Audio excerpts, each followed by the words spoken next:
નમસ્તે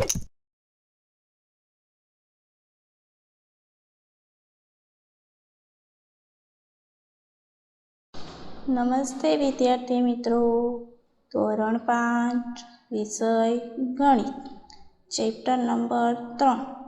આજે આપણે ચેપ્ટર નંબર 3 કેટલા ચોરસ તેના વિશેનો અભ્યાસ કરવાનો છે। તો ચાલો આજે આપણે જોઈએ ચેપ્ટર નંબર 3 કેટલા ચોરસ। તો તેમાં સૌપ્રથમ આપણે જોઈએ ચેપ્ટર નંબર 3 કેટલા ચોરસ। તો અહીંયા આપણને એક લંબચોરસ આકાર આપેલો છે અને તેમાં બિંદુઓ આપેલા છે। તો બિંદુઓથી બનાવેલા કાગળ પરના લાલ ચોરસની બાજુ માપો। આવા 12 ચોરસ વડે અલગ અલગ પ્રકારના જેટલા પણ ચોરસ બને તે દોરો। તો આપણને અહીંયા કોર્નરમાં એક લાલ કલરનો ચોરસ બનાવેલો આપેલો છે। તો આપણે એની બાજુ માપવાની છે, એટલી જ બાજુના આપણે 12 ચોરસ વડે અલગ અલગ પ્રકારના લંબચોરસ બનાવવાના છે। તો આપણે આ ચોરસની બાજુ માપીએ એટલે કે 1 સેમી જેટલી બાજુ છે। તો એવા 12 ચોરસ ભેગા કરીને આપણે એક લંબચોરસ બનાવવાનું છે। તો આપણે એવા 12 ચોરસ ભેગા કરીએ એટલે કે અહીંયાથી અહીંયા સુધીનું અંતર છે 1 ચોરસ બને છે। તો આપણે 12 ચોરસ ભેગા કરવાના છે। એક બિંદુથી બીજા બિંદુનું અંતર છે ત્યાં સુધીમાં 1 ચોરસ બને છે। તો આપણે 12 ચોરસ ભેગા કરીને બનાવવું છે। તો અહીંયાથી 1 2 3 4 5 6 7 8 9 10 11 ને 12 ચોરસ ભેગા કરીને એક લંબચોરસ બનાવેલું છે। એવી જ રીતે આપણે નીચેના ભાગમાં તો કે એ પણ આપણે 12 ચોરસ લીધા છે। 1 2 3 4 5 6 7 8 9 10 11 ને 12 તો એ બીજું લંબચોરસ બનાવેલું છે। ત્યારબાદ હવે આપણે ત્રીજા લંબચોરસમાં જોઈએ। આપણે આડા ઊભા ગમે તે ચોરસ લઈ શકીએ છીએ। આપણે 12 ચોરસ ભેગા કરવાના છે, એના વડે એક લંબચોરસ બનાવવાનું છે। કોઈ પણ આકાર નથી બનાવવાનો કીધો, શું કીધું છે? લંબચોરસ બનાવવાનું છે। તો આપણે 1 2 3 4 5 6 7 8 9 10 11 ને 12 ચોરસથી એક લંબચોરસ બની ગયું। ત્યારબાદ બાજુમાં સેમ એ જ રીતના 1 2 3 4 5 6 7 8 9 10 11 ને 12 ત્યારબાદ તો કે 1 2 3 4 5 6 7 8 9 10 11 ને 12 પાંચમું લંબચોરસ બન્યું। ત્યારબાદ હજી 12 ચોરસનો ઉપયોગ કરી 1 2 3 4 5 6 7 8 9 10 11 ને 12 તો છઠ્ઠું લંબચોરસ બની ગયું। ત્યારબાદ જોઈએ તો કે સાતમું તો કે 1 2 3 4 5 6 7 8 9 10 11 ને 12 તો એ સાતમું લંબચોરસ બની ગયું। આપણે આડા કે ઊભા કોઈ પણ આકાર ચોરસ લઈ શકીએ છીએ, પરંતુ 12 ચોરસ ભેગા કરવાના છે અને લંબચોરસ આકાર બનાવવાનું છે। તો આપણે કેટલા લંબચોરસ બનાવ્યા? તો કે 1 2 3 4 5 6 ને 7 તો કેટલા લંબચોરસ બનાવી શક્યા? 7। હવે ત્યારબાદ આપણે જોઈએ તો કે અહીંયા આપણને એક એવી જ લંબચોરસની લાલ કલર પૂરેલી આકૃતિ આપેલી છે। તો દરેક લંબચોરસ 12 સમાન ચોરસમાંથી બન્યા છે। કેટલા બન્યા છે? 12 સમાન એટલે કે એક સરખા ચોરસમાંથી બન્યા છે। તો તેથી દરેકનું ક્ષેત્રફળ કેવું હોય છે? સરખું છે, પરંતુ તેની હદની લંબાઈ તો કે અલગ અલગ હોય છે। તો હદની લંબાઈને શું કહેવામાં આવે છે? પરિમિતિ કહેવામાં આવે છે। પરિમિતિ એટલે શું? તો કે કોઈ પણ આકૃતિ છે એની બધી બાજુઓનો સરવાળો કરવામાં આવે તો તેને શું કહેવામાં આવે છે? પરિમિતિ કહેવામાં આવે છે। સપાટી ઉપર આકૃતિ આપણે દોરેલી છે, તો એ આકૃતિની બધી બાજુઓનો સરવાળો કરી તો તેને હદની લંબાઈ અથવા તો પરિમિતિ કહેવામાં આવે છે। તો કયા ચોરસની પરિમિતિ સૌથી વધારે છે? આમાંથી સૌથી વધારે કયા લંબચોરસની પરિમિતિ વધારે થશે? તો કે આ જે 12 લાંબી જે આપી છે એ, તો એની પરિમિતિ વધારે થશે, કારણ કે એની બાજુની લંબાઈ કેવી થઈ ગઈ? વધારે। અને કયા લંબચોરસની પરિમિતિ સૌથી ઓછી થશે? તો કે આ 3 4 અને 5 અને 6 એ બધાની પરિમિતિ ઓછી થશે, એ બધાની સરખી જ થશે। હવે ત્યારબાદ જોઈએ તો કે ક્ષેત્રફળ સરખું જ છે, તો ક્ષેત્રફળ કોને કહેવામાં આવે છે? તો આકૃતિએ રોકેલી જગ્યાને ક્ષેત્રફળ કહેવામાં આવે છે। ધારો કે આપણે અહીંયા એક લંબચોરસ દોરેલો છે, તો એ લંબચોરસ છે તો એની આ જે અંદર જેટલો ભાગ રોકેલો છે, અંદરની જગ્યા, અંદર જે ભાગ રોકેલો છે એને એનું ક્ષેત્રફળ કહેવાય। એટલે કે આકૃતિ આપણે ધારો કે આ બુકનું પેજ છે એ એક સપાટી છે અને એની ઉપર આ જે આકૃતિ દોરેલી છે, તો એ આકૃતિએ સપાટી ઉપર રોકેલી જગ્યાને તેનું ક્ષેત્રફળ કહેવામાં આવે છે। એટલે કે ક્ષેત્રફળ એટલે કે આકૃતિનો આ જે અંદરનો ભાગ છે તે, તો એને શું કહેવામાં આવે છે? ક્ષેત્રફળ કહેવામાં આવે છે। અને પરિમિતિ તો કે આ બધી બાજુઓનો સરવાળો, એટલે કે હદની લંબાઈ, અથવા તો આપણે આને કિનારી પણ કહી શકીએ, કિનારી અથવા તો ધાર એ પણ કહી શકીએ છીએ। તો પરિમિતિ એટલે આકૃતિની બધી બાજુઓનો સરવાળો, એને પરિમિતિ કહેવાય। અને ક્ષેત્રફળ એટલે કે આકૃતિએ રોકેલી જગ્યાને તેનું ક્ષેત્રફળ કહેવામાં આવે છે। તો ત્યારબાદ હવે આપણે બાજુમાં જોઈએ તો આપણને અહીંયા ટિકિટનું માપ આપેલું છે। અહીંયા એક બોક્સમાં આપણને અલગ અલગ ટિકિટો આપેલી છે અને એ આપણે માપ શોધવાના છે, કેટલા માપની છે। તો આપણને નીચે પ્રશ્નો આપેલા છે, તો આપણે સૌ પ્રથમ જોઈએ કે આ રસપ્રદ ટિકિટ જુઓ। તો એ આપેલો છે, ટિકિટ એ દ્વારા 1 સેમી બાજુવાળા કેટલા ચોરસ ઢંકાય છે? તો એ એટલે કે અહીંયા A, B, C, D, E ને F આપેલા છે, તો એ દ્વારા કેટલી બાજુ ઢકાય છે, એટલે કે કેટલા ચોરસ ઢકાય છે એ કરવાનું છે। તો 1, 2, 3, 4, 5, 6, 7, 8, 9, 10, 11, 12, 13, 14, 15, 16, 17 ને 18, તો કેટલા ચોરસ ઢકાય છે? 18। તો એનું ક્ષેત્રફળ કેટલું થશે? 18। ત્યારબાદ તો કે ટિકિટ બી દ્વારા કેટલા ઢકાય છે? તો કે 1, 2, 3, 4, 5, 6, 7 ને 8, તો ટિકિટ બી દ્વારા કેટલા ઢકાશે? 8। તો ટિકિટ ડી 12 ચોરસને ઢાંકે છે, આપણે ટિકિટ ડી જોઈ લઈએ। તો દરેક ચોરસ સેમી 1 લંબાઈનો છે, તેથી ટપાલ ટિકિટ ડીનું ક્ષેત્રફળ કેટલું થાય? 12 ચોરસ સેમી, કારણ કે એક ચોરસ છે એ 1 સેમીનું છે। એટલે 1, 2, 3, 4, 5, 6, 7, 8, 9, 10, 11 ને 12, તો કેટલા ચોરસ સેમીનું છે? ડી 12 ચોરસ સેમી, એટલે કે એનું ક્ષેત્રફળ કેટલું થશે? 12 ચોરસ સેમી। હવે ત્યારબાદ જોઈએ કઈ ટિકિટનું ક્ષેત્રફળ સૌથી વધારે છે? તો એના માટે આપણે બધા ક્ષેત્રફળ શોધવા પડે। તો સીનું છે 1, 2, 3, 4, 5 અને 6, ત્યારબાદ ડીનું તો કે 12, પછી ઈનું તો કે 1, 2, 3, 4, તો 4, અને એફનું 1, 2, 3, 4, 5, 6, 7, 8, 9, 10, 11 ને 12, તો કોનું સૌથી વધારે થયું? એનું તો આપણે આગળ ઉપર શોધ્યું હતું, એટલે કે એનું 18 છે। તો કઈ ટિકિટનું ક્ષેત્રફળ છે એ સૌથી વધારે થાય? તો કે એનું। હવે આ ટિકિટ 1 સેમી બાજુવાળા કેટલા ચોરસને ઢાંકે છે? આ એ છે એ કેટલા ચોરસને ઢાંકે છે? તો આપણે ગણ્યા હતા, કેટલા ચોરસને ઢાંકે છે? 18 ચોરસને ઢાંકે છે। તો સૌથી મોટી ટિકિટનું ક્ષેત્રફળ કેટલું થયું? તો કે સૌથી મોટી એ નંબરની છે, તો એનું ક્ષેત્રફળ થશે 18। હવે ત્યારબાદ સીમાં આપેલું છે કઈ બે ટિકિટનું ક્ષેત્રફળ સરખું છે?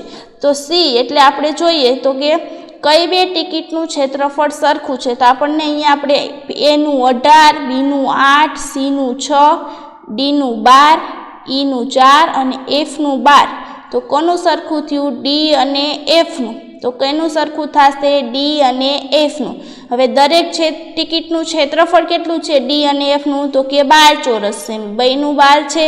હવે સૌથી નાની ટિકિટનું ક્ષેત્રફળ કેટલા ચોરસ સેમી છે? તો સૌથી નાની એટલે કે ઈ નંબરની છે, તો કેટલા છે? 1, 2, 3 અને 4 ચોરસ સેમી। તો સૌથી નાની ટિકિટ અને સૌથી મોટી ટિકિટના ક્ષેત્રફળનો તફાવત, તો સૌથી મોટી છે એ અને સૌથી નાની છે ઈ, તો એટલે કે એનું છે 18 અને ઈનું છે 4, તો 18 માંથી 4 બાદ કરી તો કેટલા મળશે? 14 ચોરસ સેમી। ત્યારબાદ આપણે જોઈએ તો કે અનુમાન કરો। તો એ આપેલું છે કોનું ક્ષેત્રફળ વધારે છે?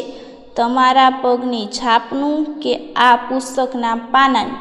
તો આપણા પગની છાપનું કે પુસ્તકનું પાનું, તો કોનું ક્ષેત્રફળ વધારે હોય? તો કે પુસ્તકના પાનાનું, કારણ કે પુસ્તકનું પાનું છે એ આપણા પગની છાપ કરતાં મોટું હોય છે, એટલા માટે તેનું ક્ષેત્રફળ વધારે હોય છે. ત્યારબાદ બી આપેલું છે, કોનું ક્ષેત્રફળ ઓછું છે? કે એક સાથે 5 રૂપિયાની 2 નોટનું કે 100 રૂપિયાની 1 નોટનું. તો એક સાથે 2 5 રૂપિયાની નોટ કરી અને એક 100 રૂપિયાની નોટ, તો ઓછું કોનું થાય? તો કે 100 રૂપિયાની 1 નોટનું થાય. હવે ત્યારબાદ સી આપેલો છે, 10 રૂપિયાની નોટ જુઓ, તેનું ક્ષેત્રફળ ચોરસ સેમી કરતાં વધારે છે. તો કે 10 રૂપિયાનું ક્ષેત્રફળ છે નોટનું એ ચોરસ સેમી કરતાં વધારે છે? તો કે ના, ચોરસ સેમી કરતાં વધારે નથી. હવે ત્યારબાદ આપેલું છે ડી, તો કે વાદળી રંગના આકારનું ક્ષેત્રફળ પીળા રંગના આકારના ક્ષેત્રફળથી વધારે છે. તો કે શા માટે વધારે છે કે નથી એ શોધવાનું છે. તો અહીંયા આપણને પીળા રંગનો એક આકાર આપેલો છે અને વાદળી રંગનો આકાર આપેલો છે. તો આપણે આ વાદળી રંગનો આકાર જોઈએ તો કે અહીંયા એક ત્રિકોણ છે, એને 2 સરખા ભાગમાં વિભાજિત કરી, તો આ ભાગ છે એને આપણે અહીંયા મૂકી દઈએ, તો આ પીળા રંગનો અને વાદળી રંગનો આકાર છે એ બંને એક સરખા થઈ જશે. આને ઉલટાવીને અહીંયા મૂકી દઈએ તો બંને આકારો કેવા થશે? એક સરખા થઈ જશે. એટલે કે વાદળી રંગના આકારનું ક્ષેત્રફળ છે એ પીળા રંગના આકારના ક્ષેત્રફળથી સરખું જ છે, કારણ કે બંનેને જો આપણે એને કાપીને અહીંયા મૂકવામાં આવે તો બંને કેટલી જગ્યા રોકે? સરખી જ જગ્યા રોકે છે, એટલે માટે ક્ષેત્રફળ કેવું થાય છે? સરખું જ થાય છે. હવે ત્યારબાદ જોઈએ કે મારો હાથ કેટલો લાંબો? તો કે તમારી હથેળી બાજુ પરના ચોરસ પર મૂકો. આપણે એક ચોરસ ખાના આંકી લેવાના છે અને એમાં આપણા હથેળી મૂકવાની છે અને આપણે હથેળીનું ચિત્ર દોરી લેવાનું છે. હવે આપણે આપણા હથેળીનું ચિત્ર દોરી લીધું, તો તમે કેવી રીતે નક્કી કરશો કે કોની હથેળી મોટી છે, તમારી કે તમારા મિત્રની? તો એક પેજ ઉપર આપણી હથેળી બોક્સ ચોરસ ખાનાવાળા પેજ ઉપર અને બીજા પેજ ઉપર આપણા મિત્રની, પછી બંનેનું આપણે માપ શોધવાનું છે. તો આપણે એ ચોરસના ખાના ગણવાના છે, તો કોનું ક્ષેત્રફળ વધારે થશે એ ગણવાનું છે.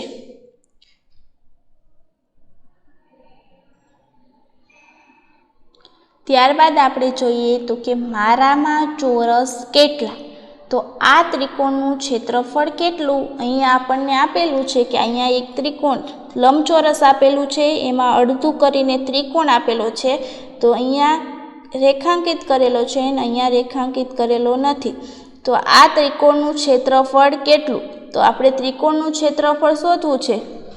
તો આખું લંબચોરસ આપેલું છે, તો એક સેમી ચોરસ આપેલો છે, એવા 2 ચોરસ આપેલા છે, એટલે આખા લંબચોરસનું ક્ષેત્રફળ કેટલું થશે? 2 ચોરસ સેમી. તો આ ત્રિકોણ છે તેનાથી અડધો જ છે. આપણે 2 ભાગ પાડી દીધા લંબચોરસના, તો અડધો છે. તો આખાનું 2 ચોરસ સેમી છે, તો અડધું થઈ ગયું, તો એનું કેટલું થશે? તો કે 1 ચોરસ સેમી. ત્યારબાદ તો કે શું આ આકાર મોટા લંબચોરસથી અડધો છે?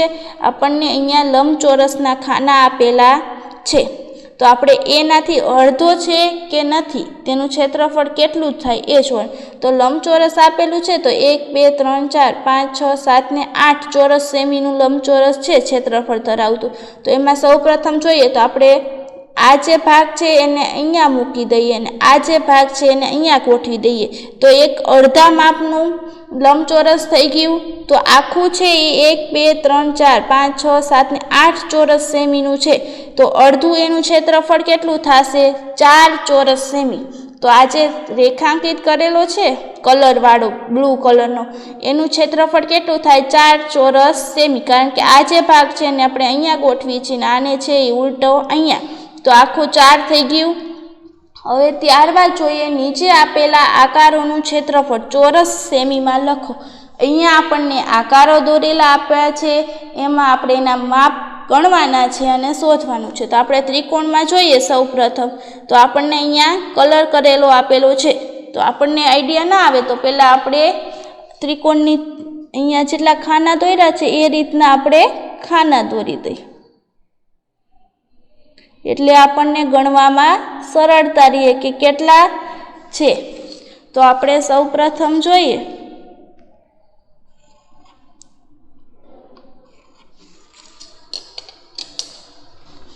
तो આપણે પહેલાં આખા ખાના ગણી લઈએ કેટલા થાય છે તો કે 1 2 3 4 5 તો અહીંયા જે આખું થાય છે તો કે 6 અહીંયા જે ભાગ વધારાનો છે એ ભાગને આપણે અહીંયા ગોઠવી છે આ જે ભાગ છે અહીંયા એટલે આખા 6 થઈ ગયા આ જે આટલો થોડોક ભાગ અહીંયા છે એ અહીંયા અને અહીંયા જે બાકી વધે છે એ ભાગ છે એ અહીંયા મૂકી દઈએ તો 1 2 3 4 5 અને આ અડધો ભાગ છે ને અહીંયા મૂકી દઈએ એટલે કે 6 તો આ ત્રિકોણનું ક્ષેત્રફળ કેટલું થશે 6 ચોરસ સેમી ત્યારબાદ બાજુમાં એક ચોરસ આપેલો છે તેનું જોઈએ તો પહેલાં આખા ખાના છે એ ગણી લઈએ 1 2 3 અને 4 ત્યારબાદ અડધા અડધા એટલે કે 5 6 7 અને 8 હવે આ ચોથા ભાગના 4 ખાના ભેગા કરશું ત્યારે 1 થશે તો 8 અને આ ચારેય ખાના ચોથા ભાગના ભેગા કરી એટલે કે 9 હવે ત્યારબાદ તો કે અહીંયા જોઈએ આપેલ આકારમાં તો કે 1 2 અને આ બે ભાગને અહીંયા મૂકી દઈએ એટલે 3 અને 4 કેટલા ચોરસ સેમી થશે 4 ચોરસ સેમી હવે ત્યારબાદ આમાં જોઈએ તો 1 2 3 4 અને 5 અને આ અડધો ભાગ છે ને અહીંયા મૂકી દઈએ એટલે કે 6 હવે ત્યારબાદ નીચેની આકૃતિમાં જોઈએ તો પહેલાં તો આખા ખાના ગણી દઈએ તો કે 1 2 3 4 5 6 7 8 9 10 11 12 13 14 15 16 17 18 પછી અડધા અડધા 18 પછી 19 20 અને 21 તો કેટલું થશે 21 ચોરસ સેમી હવે ત્યારબાદ બાજુની આકૃતિમાં 1 2 3 4 પછી આ જે ભાગ છે ને અહીંયા મૂકી દે એટલે 5 6 7 અને 8 તો કેટલા ચોરસ સેમી થશે 8 ચોરસ સેમી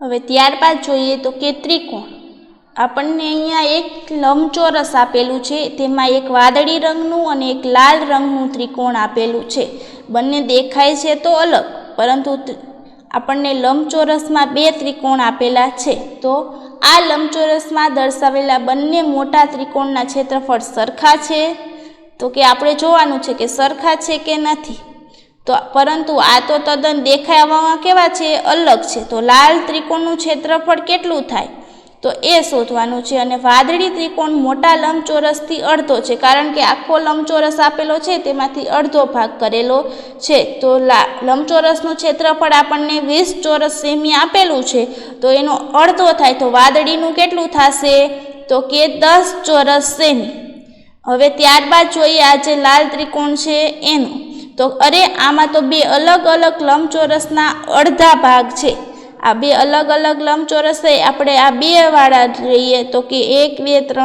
4 5 6 7 ને 8 સેમીનું એક લંબચોરસ અને અહીંયા 12 સેમીનું એક લંબચોરસ બે થયા અહીંયા જો આપણને કલર કરેલા અલગ અલગ કલરના દર્શાવેલા છે તો આપણે લાલ ત્રિકોણનું ક્ષેત્રફળ કેટલું છે એ સમજવાનું છે તો પહેલાં તો સૌપ્રથમ આપણે આખા ખાના ગણી લઈએ તો 1 2 3 4 5 ને 6 કેટલા ખાના છે 6 અને ત્યારબાદ અડધા અડધા ગણી લઈએ તો અડધા કેટલા છે તો કે 1 2 3 અને 4 આ જે અડધો ભાગ છે એને અહીંયા મૂકવાનો છે તો 1 2 3 4 5 6 7 ને અડધા ભાગ 8 છે એટલે આપણે અડધા કરવાના એટલે 4 તો 6 ને 4 કેટલા થશે 10 ચોરસ સેમી તો લાલ ત્રિકોણનું ક્ષેત્રફળ પણ કેટલું થાય 10 ચોરસ સેમી અને વાદળીનું કેટલું થશે 10 ચોરસ સેમી તો આપણે આવા જ લંબચોરસમાં આપણે અલગ અલગ આપણે 10 ચોરસ સેમીના બીજા પણ ત્રિકોણ દોરી શકીએ છીએ તો એ આપણે દોરવાનો પ્રયત્ન કરવાનો છે હવે ત્યારબાદ તો કે આકાર પૂર્ણ કરો તો સુરુચિએ એક આકારની બે બાજુઓ દોરી આપણને અહીંયા આપેલું છે કે બે બાજુઓ દોરેલી છે આસિફને વધુ બે બાજુઓ દોરીને આકાર પૂર્ણ કરવા કહ્યું કે જેથી તેનું ક્ષેત્રફળ 10 ચોરસ સેમી થાય એને બે બાજુ દોરી દીધી છે પરંતુ હજી એવી બે બાજુ દોરવાની કે તેનાથી 10 ચોરસ સેમી ક્ષેત્રફળ થાય તો આપણે અહીંયા આપેલું હતું સુરુચિએ દોરી લીધું હતું હવે ત્યારબાદ આસિફે કેવું દોર્યું છે તે જોઈએ તો આસિફે અહીંયા જોઈએ તો કે એનું 10 ચોરસ સેમી થાય છે એને બે બાજુ દોરેલી હતી અને એને બીજી બે બાજુ દોરી છે તો આપણે જોઈએ તો કે ઉપર લીલો અને નીચે પીળો રંગ આપેલો છે તો આપણે પહેલા લીલા રંગનું જોઈ લઈએ તો કે 1 2 3 અને 4 તો લીલા રંગનું ક્ષેત્રફળ છે 4 અને પીળા રંગનું જોઈએ તો 1 2 3 4 5 અને 6 તો કેટલું થશે 4 ને 6 10 સેમી તો 10 ચોરસ સેમી તો આકારનું ક્ષેત્રફળ કેટલું થાય 10 ચોરસ સેમી કારણ કે લીલા ભાગનું ક્ષેત્રફળ છે એ 4 ચોરસ સેમી અને પીળા ભાગનું ક્ષેત્રફળ છે એ 6 ચોરસ સેમી થાય એટલા માટે 6 ને 4 આપણે સરવાળો કરીએ તો કેટલું થશે 10 ચોરસ સેમી તો આપણે જોઈએ તો કે અરે મેં તેને જુદી રીતે બનાવવાનું વિચાર્યું હતું જો તમે આ પ્રમાણે દોરો તો પણ ક્ષેત્રફળ કેટલું થાય 10 ચોરસ સેમી આપણે કોઈ પણ બે બાજુ દોરી શકીએ પરંતુ એનું ક્ષેત્રફળ 10 સેમી થાય એવું આપણને કીધું તો આપણે આમાં જે દોર્યું છે તો એમાંય 10 સેમી થાય તો આપણે જોઈએ 1 2 3 અને 4 લીલા ભાગનું છે 4 સેમી અને વાદળી ભાગનું છે 1 2 3 4 5 અને 6 તો કેટલું થશે 6 ચોરસ 6 ને 4 10 ચોરસ સેમી તો સુરુચિ સાચી છે તો કે હા વાદળી ભાગનું ક્ષેત્રફળ કેટલું થયું તો કે વાદળીનું છે એ 6 અને લીલાનું 4 તો આપણે આમ પણ દોરી શકીએ તો આપણે આકાર પૂર્ણ કરવા આપણે ગમે તે રીતે કોઈ પણ બીજો આકાર દોરી શકીએ પરંતુ તેનું ક્ષેત્રફળ કેટલું કીધું છે આપણને 10 ચોરસ સેમી કીધું છે તો એટલું થવું જોઈએ આપણે આવો બીજો પ્રયત્ન પણ ઘરે કરવાનો છે હવે અહીંયા આપણને એક મહાવરો આપેલો છે એ જોઈ લઈએ તો કે આ એક ચોરસ આકારની બાજુ છે આ એક આકારની બાજુ છે આકારનું ક્ષેત્રફળ 4 ચોરસ સેમી થાય તે રીતે આકાર પૂર્ણ કરો તો આપણને અહીંયા એક આકાર આપેલો છે તો એની એક આકારની બાજુ આપેલી છે તો આપણે એવી આકાર દોરવાની છે કે એની 4 ચોરસ સેમી થાય તો 1 2 3 અને 4 આપણે આ બે બાજુ દોરી તો એનો આકાર કેવો થશે ત્રિકોણ અને એનું ક્ષેત્રફળ કેટલું થાય છે 4 ચોરસ સેમી હવે ત્યારબાદ તો કે અહીં એક આકારની બે બાજુઓ દોરેલી છે અહીંયા આપણને બે બાજુ દોરેલી આપેલી છે અને બીજી બે બાજુઓ એવી રીતે દોરો કે જેથી તેનું ક્ષેત્રફળ 2 ચોરસ સેમીથી ઓછું થાય અહીંયા આપણને બે બાજુ દોરવાની છે કે એનું ક્ષેત્રફળ છે 2 સેમીથી ઓછું થાય એવી શોધવાની છે તો આ આપણે મહાવરામાં હોમવર્કમાં કરવાની છે તો વિદ્યાર્થી મિત્રો આજે આપણે ચેપ્ટર 3માં કેટલા ચોરસ એમાં થોડીક સામાન્ય માહિતી મેળવી ત્યારબાદના લેક્ચરમાં હવે આપણે સ્વાધ્યાય પોથીમાં જોઈશું કે તેમાં આપણને ચોરસ લંબચોરસના ક્ષેત્રફળ પરિમિતિ તેના વિશેનો આગળ અભ્યાસ કરીશું થેન્ક યુ